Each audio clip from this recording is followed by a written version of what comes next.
Baik,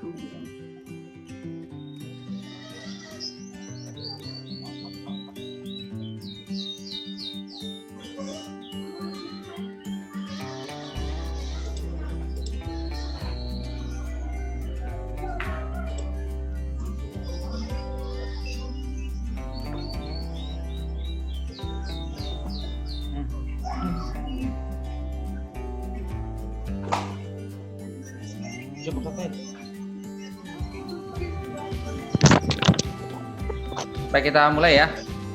Sudah ada 7 orang. Kita absen dulu ya sebentar ya sebelum kita mulai. Sarah, Puspita Dewi. Ya, hadir Pak. Septian. Septian mana Septian?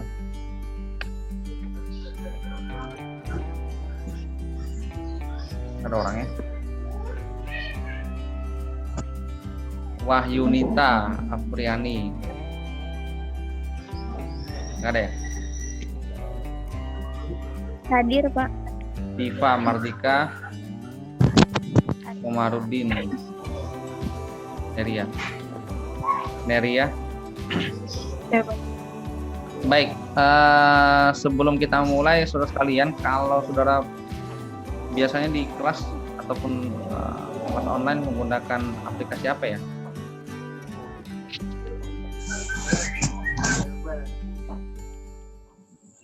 Biasanya Zoom ya? Zoom. Iya. Zoom. Oh, baik, kelihatan ya. Oke, nggak apa. Oke, banyak pilihan sebenarnya sih, ada Zoom, ada Webex, ada Google Meet. Oh iya, saya lupa, saya pakai Google Meet gitu ya. Google Meet lebih enak nih.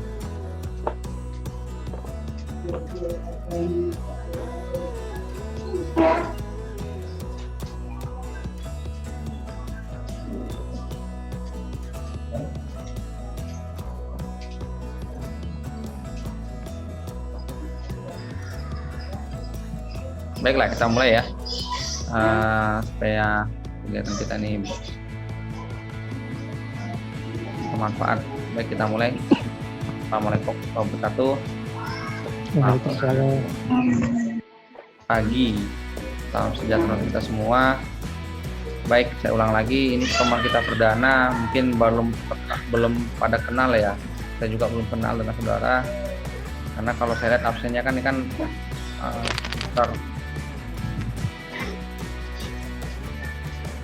satu ya, kedua ya.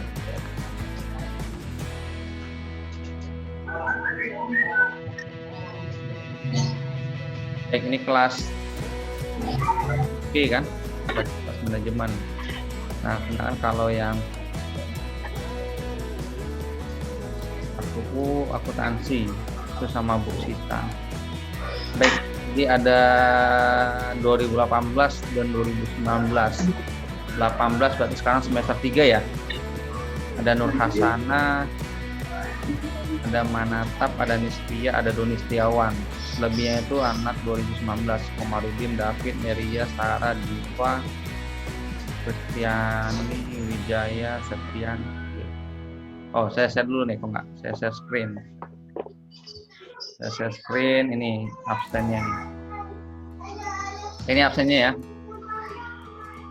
Nah, sana bisa kelihatan kan? Nah, Komarudin, David, Neria, Sarah, Puspita, Kristiani, Septian, Romadani, Intan, Tapi ada satu Kris. Baik, jadi saudara sekalian, 22 orang. Tapi yang baru muncul di Zoom 12. Apa? Kita mulai aja. Baik, pertemuan kita hari ini yaitu pertemuan pertama. Insyaallah kita akan mulai. Baik, ini slide-nya, jadi sudah saya share ya. Ini nggak usah ini ya, karena kita nggak di dalam kelas ya kan. Baik, jadi yang paling penting itu adalah ini saudara. Jadi kalau misalkan ada sesuatu bisa dikontak ini ya. Misalkan ada kejadian, misalkan tidak bisa yang mengikuti perkuliahan. Baik, ini komponen nilai UAS 40%, UTS 30%, kuis 20%, presensi kehadiran 10%. Standar lah. Ada pertanyaan sampai sini?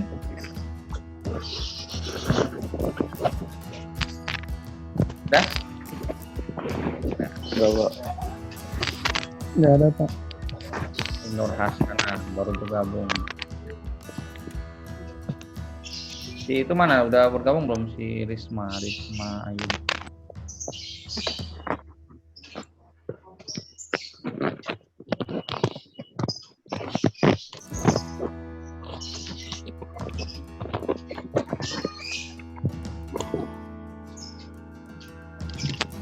Baik, lanjut ya. Nah, ini aturan kuliah. Jujuran, kerja keras, respect. Ya, telah. Kelihatan? Lanjut, ini pokok bahasan yang akan kita bahas. Yang pertama adalah pengantar matematika ekonomi, hitungan dan pembilangan.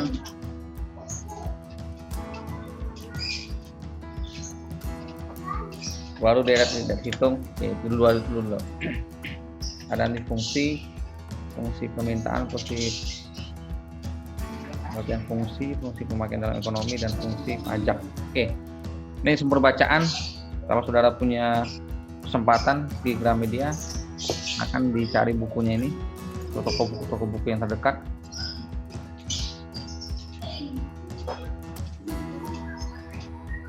Apalagi saudara rata-rata bekerja kan, kelas karyawan, saya yakin punya kesempatan untuk membeli buku kajian, sisakan uangnya ya 20.000, 50.000 untuk beli buku murah kok, lebih mahal pakai data.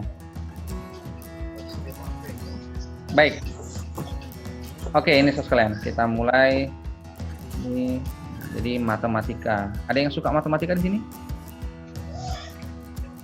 Silakan, jangan malu-malu. Angkat tangannya. Ya, dari senyumnya saya bisa lihat ya.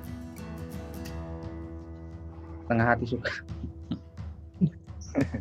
Oke, nggak apa, jujur aja. Jadi biar saya tahu nanti bagaimana saya nanti mengajar ke depannya. Artinya saya bisa mengatur temponya, bisa dengan cepat atau lambat.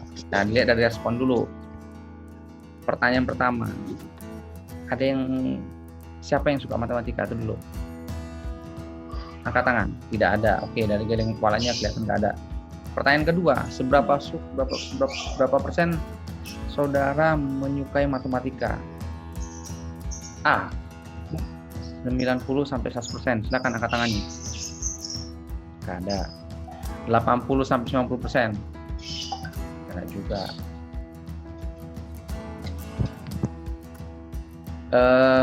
B, 70 sampai 80%. Ada juga. 60 sampai 70. Ini kelas apa semua nih? IPA semua atau IPA semua nih? Di bawah 60%. Oke, jangan dulu. 50 sampai 60%. Oke, alhamdulillah ada ya. 1 2 3. 1 2 3 orang, alhamdulillah. Baik, ini nanti kita jadi gacoannya ya. Nah, di bawah 50% ada? Sisanya berarti 50 Pak. Di bawah 50 bisa 40, 30, 20 atau 0%. Lalu ya. Oke, yang dari IPA siapa? Yang dari IPA? Dari SMA IPA, jurusan IPA? Nggak ada. Yakin ya? Nanti saya cek nanti di database-nya ya. Dari IPS? Loh, ini dari mana? Pakai C semua nih? SMK. Akuntansi Pak, SMK. SMK nih. Kita tawuran. Ya. Baik. Oke, jadi kenapa saya tanyakan itu dulu sekalian? Kenapa? Karena ada kaitannya erat dengan nanti mata kuliah kita ini. Mata kuliah ini 50% itu terkait dengan hitungan. 50% hitungan, 50% itu teori-teori ekonomi, tapi tidak banyak nih teorinya, tapi kita hanya menggunakan aplikasinya saja. Nah, di mana nanti kita lebih banyak menghitungnya, menghitung menggunakan matematikanya, ekonomi. Tapi yang paling jelas Nanti saya persilakan saudara menggunakan kalkulator lah, karena nggak mungkin saudara saya suruh hitung manual. Baik, itu ya yang pertama. Nah, yang kedua, saudara sekalian, harapannya nanti kita banyak mengerjakan soal-soal, perhatikan supaya saudara lebih terlatih. Itu ya. Baik, kita mulai. Bentar ya. Oke nih ya. Tadi ya.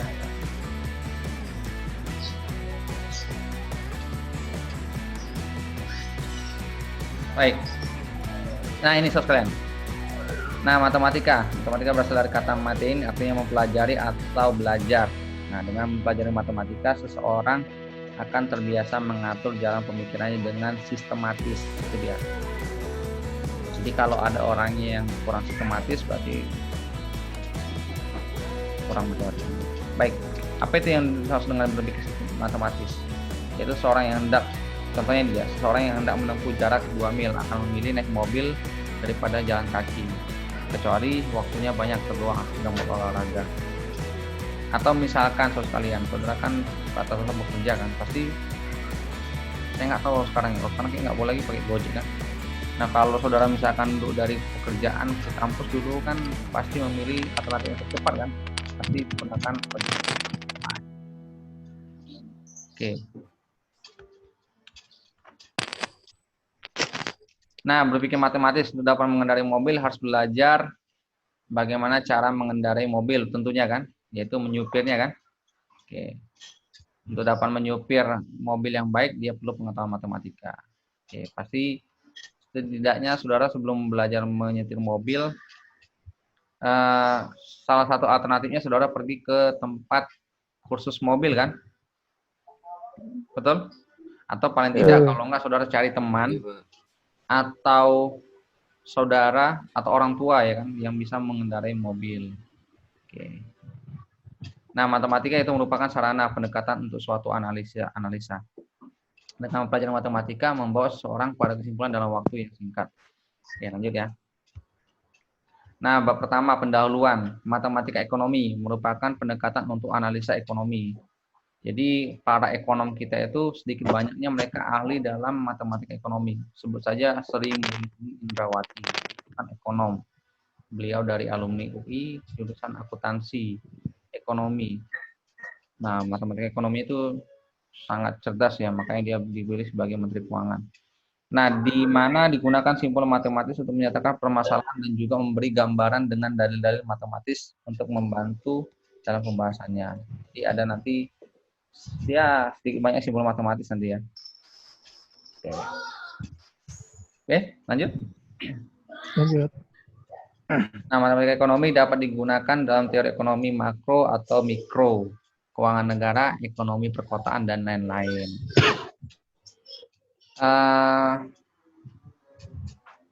Ekonomi mikro pasti sudah belajar ya sama Bu Dwi kalau nggak salah ya? Udah. Iya, udah Pak. Iya kan Bu Dwi kan? Oke. Iya. Sudah. Iya, Pak. Aman lah berarti aman.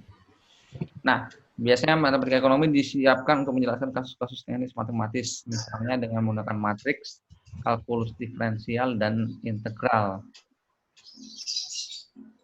Oke. Matriks masih ingat? Udah lupa. Lupa. Udah lupa, Pak. Tapi anak SMK. Oke, lanjut ya. Kalkulus itu nanti berkaitan dengan ini juga, kalkulus diferensial. Integral masih ingat integral? Ini matriks. A, B, C, D. Ini integral. Bukan matriks revolution ya, bukan. Matriks. Oke, persamaan diferensial masih ingat? Y sama dengan 2X tambah 5. Ya, akhirnya berapa? Masih ingat? Oke, dari wajahnya masih ingat. Iya. Tapi malu untuk mengungkapkan. Baik. Ini kenapa Nur Hasan ini dari masuk dulu?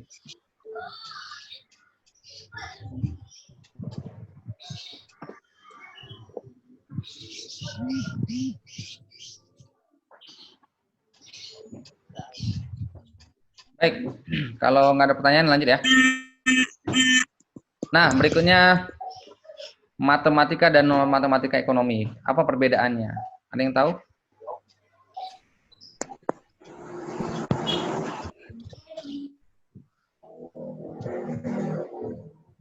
Ya, itu udah. Nantilah pertanyaan kamu. Nah, perbedaan antara matematika ekonomi dan non matematika adalah bahwa matematika ekonomi menggunakan asumsi dan kesimpulan dinyatakan dengan simbol-simbol matematis dan persamaan-persamaan yang lebih baik daripada kalimat-kalimat sebagai pengganti logika non matematik. Nah, itu dia. Perbedaannya terletak pada simbol-simbol matematisnya. Jadi persamaan-persamaannya itu sebagai logika non matematik. Nah, beberapa keuntungan pendekatan matematis. Yang pertama, bahasa yang digunakan lebih ringkas dan tepat. Ya, jelas ya. Yang kedua, kaya akan dalil-dalil matematis sehingga mempermudah pemakaiannya. Yang ketiga adalah mendorong kita menyatakan asumsi-asumsi secara jelas sebagai suatu prasyarat untuk mempergunakan dalil-dalil matematis sehingga terhindar dari asumsi yang tidak diinginkan. Dan terakhir adalah memungkinkan kita untuk mempergunakan sebanyak mungkin variabel. Oke. Baik. Sampai sini cukup jelas? Ada pertanyaan? Jelas. Jelas, Pak. Baik. Jelas, Pak. Ya. Teori-teori ini. Saya yakin saudara lebih ahli lah teorinya. Nah, matematika ekonomi dan ekonometrika. Apa itu ekonometrika? Yaitu berhubungan dengan pengukuran data ekonomi. Jadi berhubungan dengan penelitian pengamatan empiris yang menggunakan penaksiran dengan metode statistik dan kemudian hipotesis. Nah, sama seperti ini sekalian. Kasus COVID, pandemi COVID-19 ini, walaupun apa istilahnya, memang berdampak sangat sangat dalam ya, ataupun sangat berdampak sangat dahsyat terhadap segala aspek kehidupan. Nah, tapi banyak para ekonom yang melakukan penelitian terkait, salah satunya kemarin saya dapat itu pengisian kuesioner apa namanya, efek belanja ya, belanja di masa pandemi seperti ini. Jadi belanja itu kan dulu belanjanya apa istilahnya, konvensional ya istilahnya, bahasanya konvensional. Nah, sekarang belanja lebih banyak ke ini, setuju kan? Iya, online. Bahkan orang-orang sekarang untuk beli ini aja ini kan, betul? Iya kan? Iya. Bahkan beli Iya, Pak. garam juga ya kan? Bahkan kemarin saya lihat beli ini juga ini kan online kan? Ya, oke.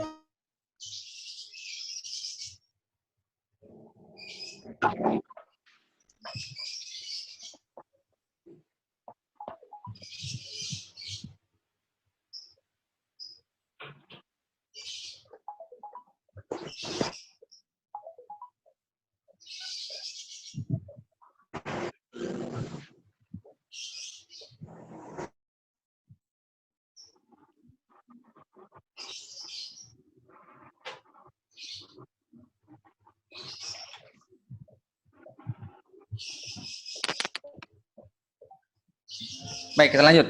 Nah, itu ya survei. Jadi ada surveinya, jadi dilihat dengan statistiknya. Nah, dari situ bisa didapatkan rumusan bahwasanya walaupun masa seperti ini, tapi tetap roda perekonomian khususnya yang di sektor ini masih tetap dalam grafik, ibarat kata kalau grafiknya seperti ini kan, masih ya cukup stabil lah, artinya tidak terlalu inilah jatuh gitu kan. Beda dengan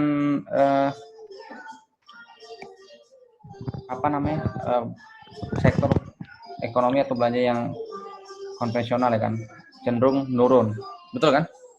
Bahkan beberapa kesempatan saya perhatikan showroom ataupun bengkel-bengkel itu banyak yang tutup.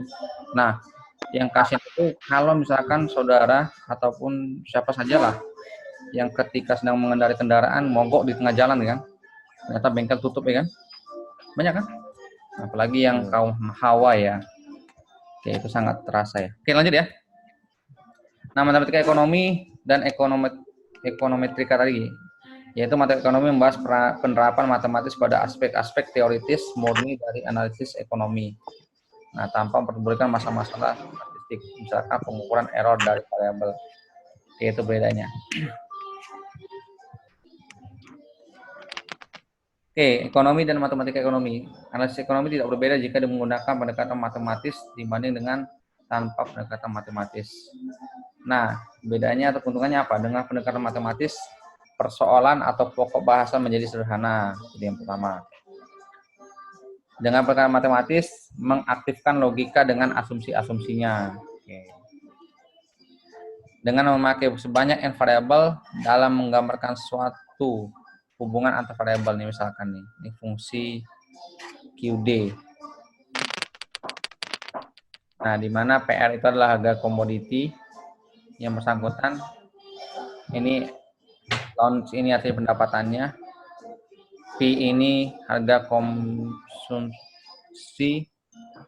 substitusi, harga komoditi substitusi ya. Baik, saudara sekalian. Yang paling sederhana kita lihat, kita bahas lagi ya, kasus yang belakangan yang terjadi. Banyak pedagang melihat kondisi seperti ini kan memanfaatkan keadaan. Contoh, di awal bulan Februari kemarin kan sempat terjadi suatu kasus yang sangat menghebohkan ya kan. Apa itu? Yaitu harga masker harganya sampai melambung tinggi, betul kan? Ya, betul. Sebenarnya kalau dari segi ekonominya berarti ya cukup cerdas lah pedagangnya atau pengusahanya ya kan.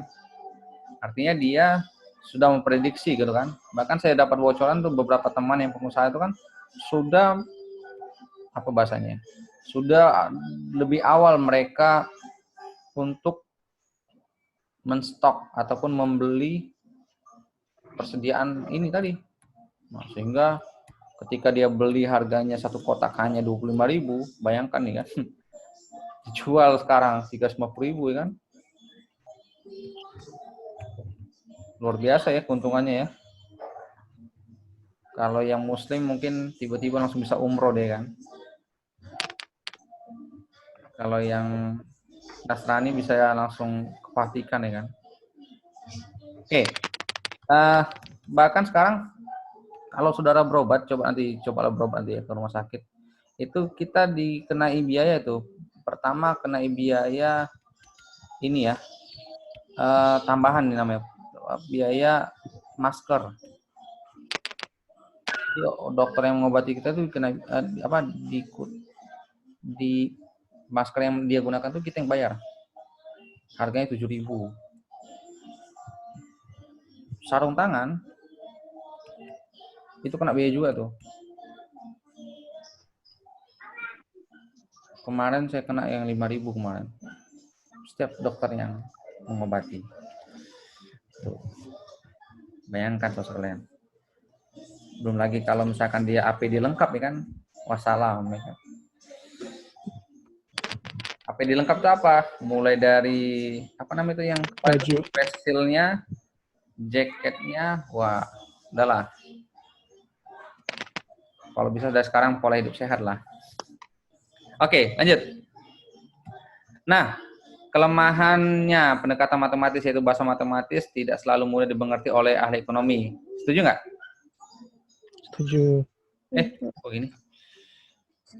Ya, jadi nggak semua suka ya kan bahasa matematis. Oke, contoh fungsi Y sama dengan fx dalam ilmu ekonomi sebagaimana mengartikan persamaan matematis tersebut. Misal dalam permintaan, fungsi permintaan, gunakanlah fungsi Y sama fx. Fungsi produksi, pendapatan nasional dan lain-lain. Oke, permintaan, misalkan fungsinya apa ya? Fungsi permintaan apa ya? Berbanding lurus nggak dengan kebutuhan?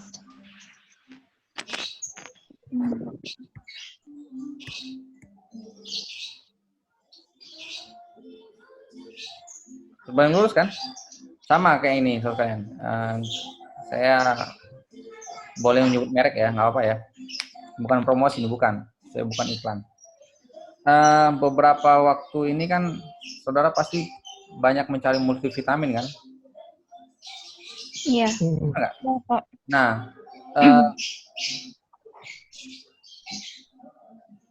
5 bulan yang lalu atau 4 bulan yang lalu lah, itu saya mencari vitamin C itu gampang. Sekarang sudah mahal, susah lagi, ya kan? Artinya apa? Permintaannya berarti kan meningkat, berarti kan? Berarti balik lurus ya dengan. Lanjut, seorang ahli ekonomi memiliki pengetahuan dasar matematika ada kecenderungan satu membatasi diri dengan hanya memecahkan persoalan secara matematis. Dua, membuat beberapa asumsi yang kurang tepat demi memudahkan pendekatan matematis atau statistik. Artinya lebih banyak berbicara matematika dan statistika daripada prinsip teori ekonomi. Itu tidak bisa dipungkiri ya. Nah, kesimpulan dari bahasa adalah matematika merupakan pendekatan bagi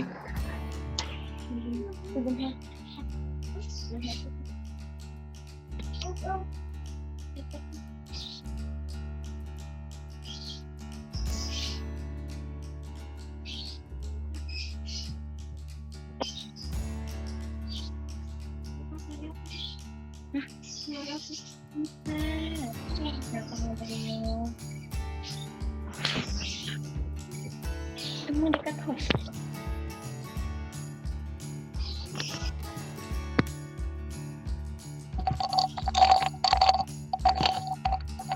Baik, lanjut ya. Nah, tadi apa tadi? Sampai sini ya, kesimpulan dari bahasa, yaitu matematika merupakan pendekatan bagi ilmu ekonomi. Yang kedua, pendekatan matematis merupakan mode of transportation, yaitu membawa pemikiran kepada kesimpulan dengan singkat. Oke, ini dia, kalau kita lihat ini diagramnya.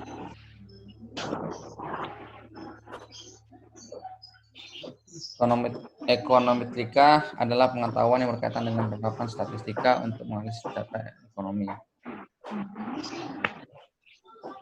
Ini data ekonomi yaitu matematika dan ekonometrika. Matematika itu dalam ekonomi lebih bersifat deduksi dari umum ke khusus. Sedangkan dia menggunakan persamaan model. Nah, sedangkan ekonometrika itu dari sifatnya khusus ke umum, deduksi. Betul kan? Terus bedanya lagi apa? Nah, mengolah data, terus mengambil kesimpulan. Oke, lanjut. Nanti silakan dilihat sendiri ini di grafiknya, diagramnya bisa dibaca nanti ya. Nah, di bidang matematika ekonomi yang dibahas adalah menurut Social Science Research Council, seorang ahli ekonomi harus mengerti matematika. Apa saja yang harus dipahaminya, yaitu himpunan, hubungan dan fungsi, teori matriks, kalkulus, lim fungsi, diferensial, persamaan diferensi, partial differential, dan integrasi multiple.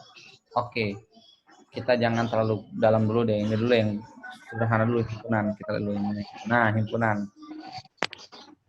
Masih ingat konsep himpunan waktu di SMP dan SMA? Apa itu himpunan?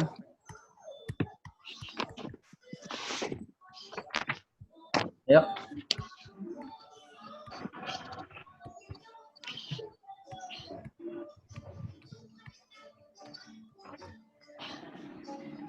Apa itu himpunan? Kumpulan. Kumpulan, bagus. Baik, Kumpulan jadi, dari variabel. Ya.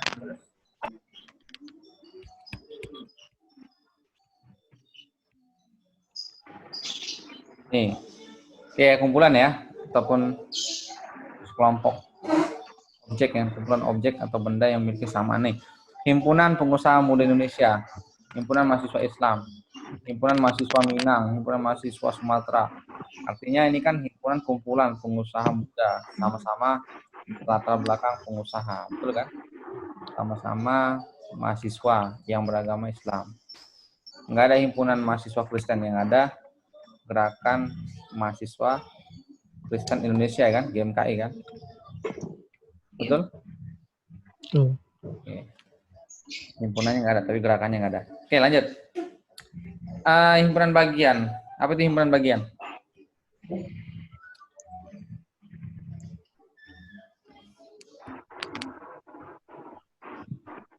Ya.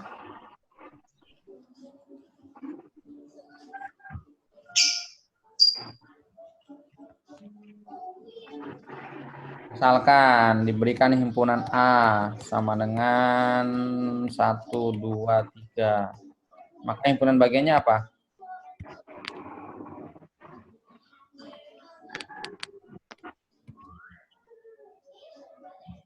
Apa? 2.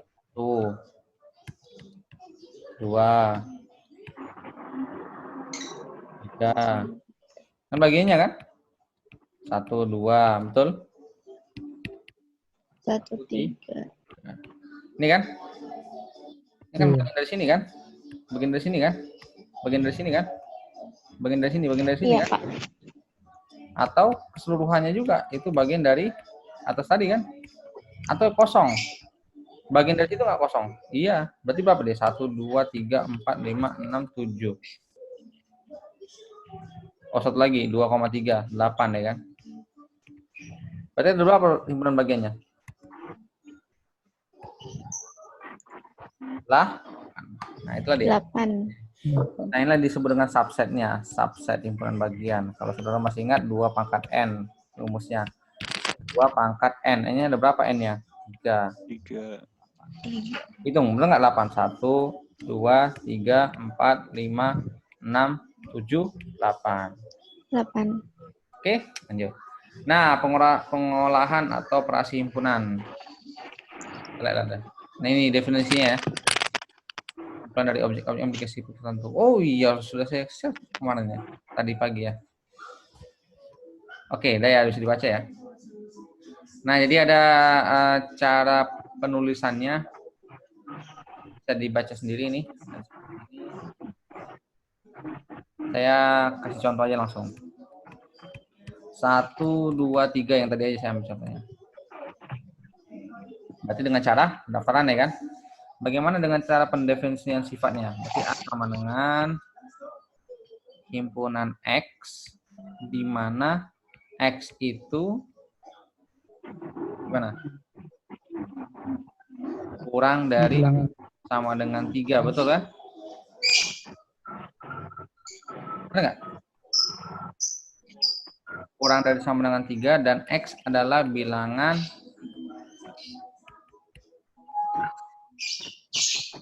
Asli. Oke, kita lihat kenapa kurang dari sama dengan 3. Kurang dari sama dengan 3. 3-nya termasuk nggak? Termasuk. Ya. Kurang dari 3. 2 benar nggak? Benar. Kurang dari 3. Benar. 0? Kurang dari 3 nggak 0? Iya. Iya, tapi nggak masuk Iya. kan? Kenapa? Karena dia termasuk bilangan Asli. bilangan asli itu dimulai 1. dari angka 1, 2, 3 dan seterusnya. Bilangan asli caca. Bilangan dari angka 0. Ya. Oke, ada pertanyaan sampai sini? Cukup? Berikutnya nih cara pendefinisian sifat yang lain. Nah, ini dia. Misalkan J adalah X, di mana X antara 2 sampai dengan 5.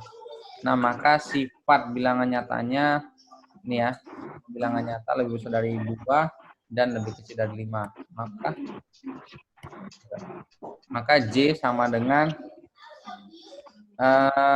berapa aja bilangannya? Yang lebih besar dari 2 dan lebih kecil dari 5.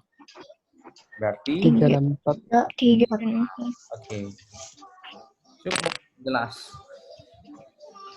Nah, himpunan khas itu himpunan semesta atau universum. Universe, saya lebih suka menyebutkan universe. Universe itu kan artinya semesta kan? Ini ada namanya pemilihan ajang. Ini kan? Apa itu? Nih, MISS.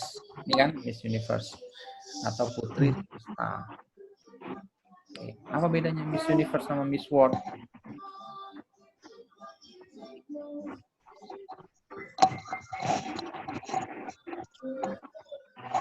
Oke, lanjut ya. Bedanya kan kalau itu kan dunia, ini alam semesta. Dunia nyata dan dunia gaib. Lanjut. Merupakan himpunan keseluruhan objek yang sedang dibicarakan. Nah, kalau dikatakan S semestanya adalah bilangan X, mana X bilangan ganjil, maka semua bilangan ganjil itu semestanya. Nah, kalau kita katakan himpunan semesta kita apa? Himpunan mahasiswa di Jakarta. Kemarin saya lihat di status BEMSDIE itu mereka melakukan kegiatan sosial memberikan sembako kepada warga yang mengalami ataupun yang berdampak COVID-19. Artinya apa? Himpunan semesta berarti kan diartikan semua mahasiswa Jakarta, di Jakarta kan? Nah, himpunan bagiannya apa? Mahasiswa, kelas, karyawan. Bagiannya lagi mana? Kita lah itu, kelas matematika ekonomi yang berjumlah 22 orang. Oke, lanjut. Himpunan kosong, ini maaf. Ini seharusnya tulisannya empty ya, bukan empty. Ini ya. Ya kan? Di set, himpunan kosong, yaitu himpunan yang tidak ada anggotanya. Beda enggak ini? Berapa nomor HP-nya? 08. Gini kan pasti kan? Ini dibaca apa nih? Oh, no. Kosong kan? Atau salah kan? Ini 0. Beda nggak kosong dengan 0? Beda. Nah, 0 itu menyatakan angka. Kosong itu menyatakan Himpunan. itu ya, jangan salah lagi nanti ya. Kalau misalnya saudara memperkenalkan diri, menyebutkan nomor HP-nya jangan salah. Jangan bilang kosong. Tadi ketawain nanti. Apalagi setelah belajar matematika ekonomi, ya. Oke, sampai sini ada pertanyaan? Nggak ada, Pak. Mas, jadi itu ya. Tadi definisi nyali. Tadi pagi. Salah. Oke, lanjut ya. Nah, ini yang berikutnya. Perhatikan. Himpunan P itu 2, 3, 4. Nah, untuk menyatakan keanggotaan dinyatakan dengan ini seharusnya ini ya, lambang ini nih. Saya kemarin nggak nemukan nih lambangnya yang benar. Ini seharusnya ini ya. Elemen. Ini elemen anggota. Ini baca dengan anggota. Apakah 2 anggota P? Apakah 3 anggota P? Apakah 4 anggota P? Benar semua ya? Nah, Benar. kalau yang bukan anggota dinamakan dengan ini. Ini ya, ini cara gambarnya. Ini perlu di ini. Baik. Nanti jangan lupa, ini udah mau habis bentar lagi. Klik lagi link yang saya kasih tadi ya. Nanti kita lanjut lagi ya. Ini 40 menit ke depan. Baik, ini akan otomatis terclose. Lanjut lagi.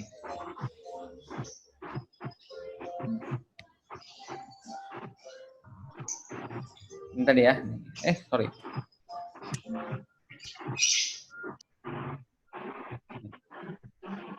Bukan anggota atau bukan unsur atau di luarnya.